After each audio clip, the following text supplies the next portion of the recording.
You know, we know a ton about what the astronauts on the International Space Station do on a day-to-day basis. Research, keeping the station maintained and keeping themselves maintained and healthy, that kind of thing? Exactly, but we know precious little about what they do with their spare time.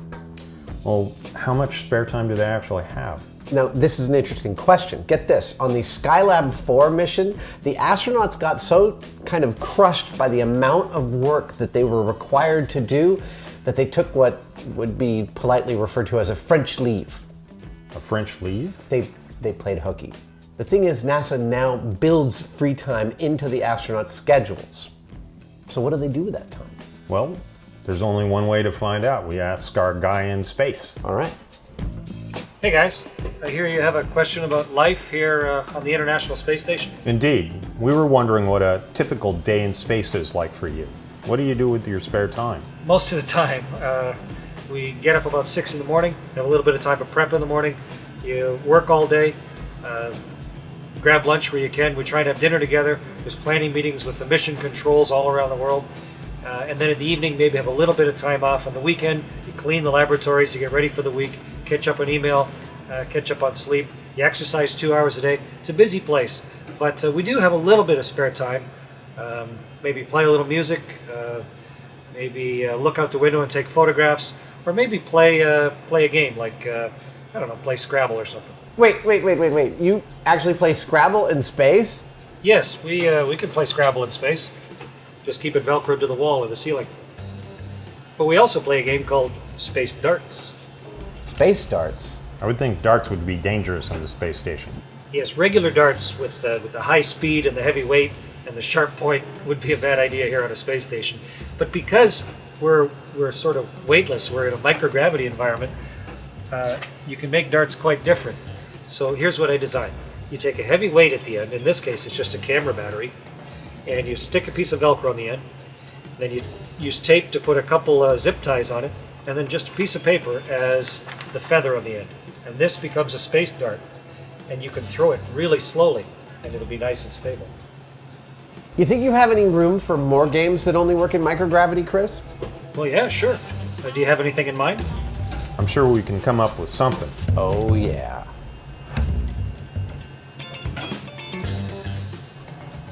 So games, I really like the way they've modified darts so that it's challenging and it can only be played that way in zero gravity. That is very, very cool. Yeah, I was trying to think of other things that you could only do up there. And, you know, golf balls, if you hit them right, you can get top spin on them and they go farther. Tennis balls too. I wonder if you could put together a little ball that you could spin and let it go almost slowly and see it curve. Right. So it would be, instead of shooting shooting linearly for a target, you're shooting non-linearly for a target. So you've got to actually go, like, maybe you duct tape an obstacle, exactly, a piece of 8.5 by 11 paper, and then the target's on the other side, and you have to actually curve your dart around the obstacle into the target. In 0G, you should be able to get plenty of a curve if you build a light enough ball. I'm thinking something, you know, the size of a ping pong ball, and maybe, if you could drive a wire through the middle of it to where you could hold it with your fingers and then blow it to get it, like a little turbine, and then you could just let it go and watch it, slowly go around your target. That is a great idea. You want to try and put this together and maybe get Will and Norm to help? Sure. All right.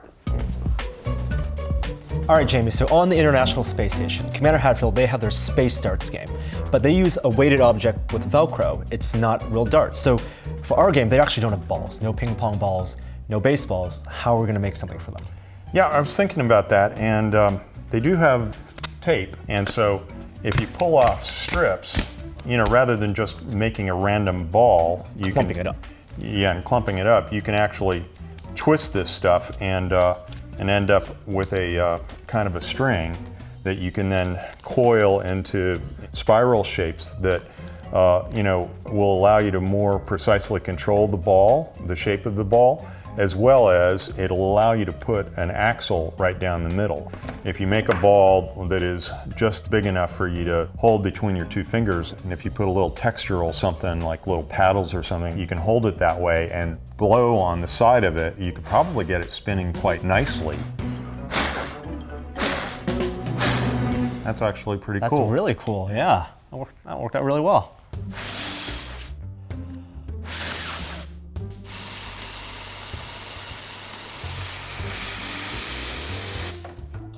That's awesome. If you can imagine where this is just sitting there in space and there's no friction from my fingers on the axles, it should continue for a while, and you just kind of launch it off and maybe it curves. There you go. These paddles work perfectly. And you just wrap duct tape around it, and it's a paper clip going through it. You did have to crimp the top and bottom. Yeah, that's the only trick with it, is if you have to have some needle nose pliers, because with that I can actually hold it in my fingers and not get drilled. Right. And I would love it if they had a little jet of air somehow, because then they could really get it to spin. I presume that these little flaps here are kind of like the dimples on a golf ball, or these things when a... Exaggerated seam of a baseball. Yeah, when somebody does a curve ball, those things are, I believe, what creates the curve. So in theory, it ought to work, and it ought to only work in space. So Commander Hadfield can test that for us, and let's write up the plans and send it over to space. Okay. Hey, Jamie. Hey, Adam. Hey, Chris. So this is what you guys asked me to build in order to play a new game here on Space Station. So I thought it would be good if you just follow me around as I collect the bits and go through the process of building this thing here in my orbital laboratory. Come on.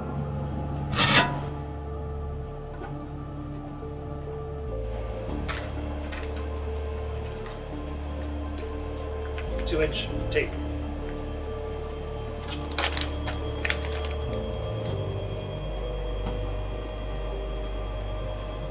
Perfect.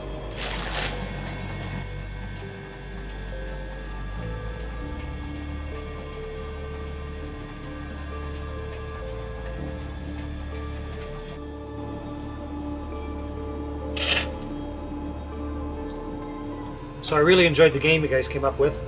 I assembled it. It was close to your assembly instructions. I think close enough to meet the objectives. Had to substitute a couple things, but I ended up with a fairly good ball of tape, and then the paddle wheel arrangement here in order to give it different propulsion on the top and the bottom, just like the paddle wheel spinning, or in this case against the air. I substituted the central axle drive shaft here just because of the materials available, but it worked okay. I figured out that the way you suggested, blowing on it to spin it up, that was the best way.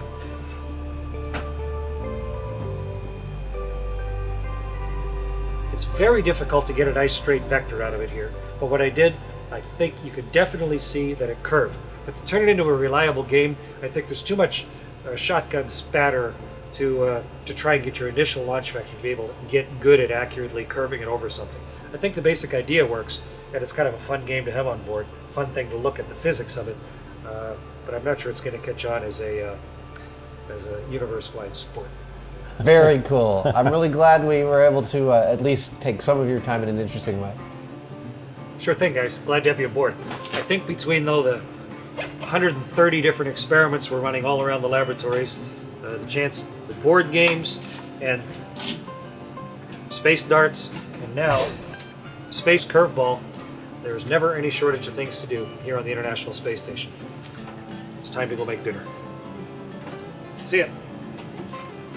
Enjoy your dinner, Chris. Thanks. That is very, very cool. It is. Thanks to Chris, the International Space Station astronauts, the CSA, NASA, in fact, a whole host of people, which we're just about to put up on screen.